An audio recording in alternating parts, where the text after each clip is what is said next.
What's up everybody, welcome back to the channel guys. Today we're going to be discussing Trippie Redd and kind of just bringing up the question, did this album age that well? But before we do start, I do want to shout out to the second channel, Complex 2, a link to that will be in the description down below. Also want to shout out to all the channel members, big shout out to them for supporting me. And lastly, follow me over on Instagram at Complex Productions 999 and my Twitter at Complex Discuss. And with all this being said, we're going to dive on into everything. I do want to give a shout out real quickly to Trip the Trap Star. Big shout out to them for DMing me and actually bringing this video idea up to me, and a link to their Instagram will be in the description down below if you guys are interested in checking them out and following them. But with this being said, let's dive on into everything. So to answer the question, did Trippie Redd fall off or age well, we kind of have to dive into a couple things. The first thing I do want to specifically look at are the first 2 weeks sales for the album. So obviously Trippie Redd debuted at number 2 on the Billboard 200 with 81,000 units sold in its first week, and we know that this was a big increase from what we saw Pegasus sell, which was around 60k in its first week. So if this confirms anything, it does answer two questions. One being that Trippie Redd obviously had more hype going into it than Pegasus did, because that's one thing that you can really tell from the first week sales is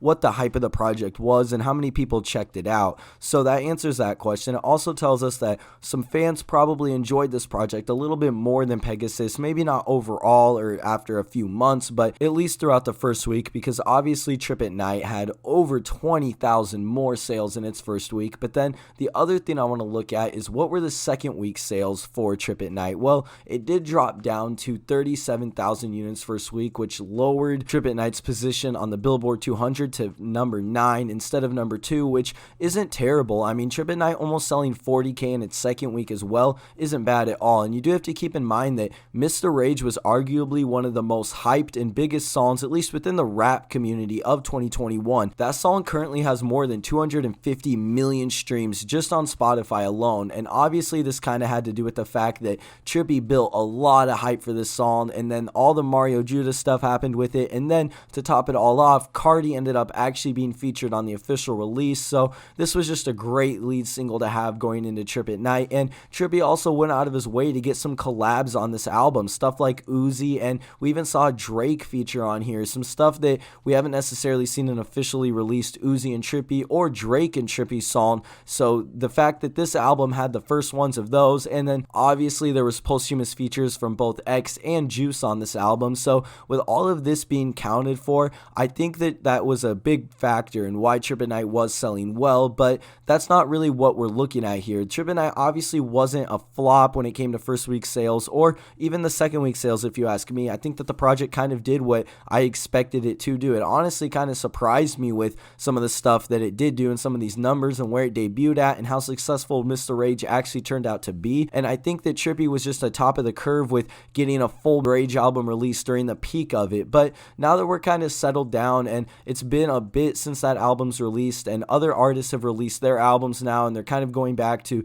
certain sounds and stuff like that, it does seem like Trippie's also going to be following this path where he has released a lot of Rage music still through YouTube exclusively and SoundCloud, and there is still going to be Rage songs on A Love Letter to You 5, but obviously A Love Letter to You 5 is going to focus more on what that series has already focused and accomplished by being kind of like a sad and love tape. So I think it kind of brings up the question though, did Trippie Redd age well? Well, within Trippie's fan base, I would say that it's kind of 50-50, because there is fans that still like the Rage, and obviously we know that there's fans that never liked it and still probably don't, and there's probably people that this whole sound is just kind of fallen off for. At least I know people personally that don't really enjoy the album anymore, and I know that a couple people I've talked to don't think that this album aged the best. But then if you look at it from obviously like kind of like the underground's point of view or other people's audiences, there's still people that think that this album is really good and probably a good change of pace for Trippie. And I think Trippie kind of saw that and kind of ran with that a little bit by still consistently releasing Rage. Whether it wasn't on all DSPs or not,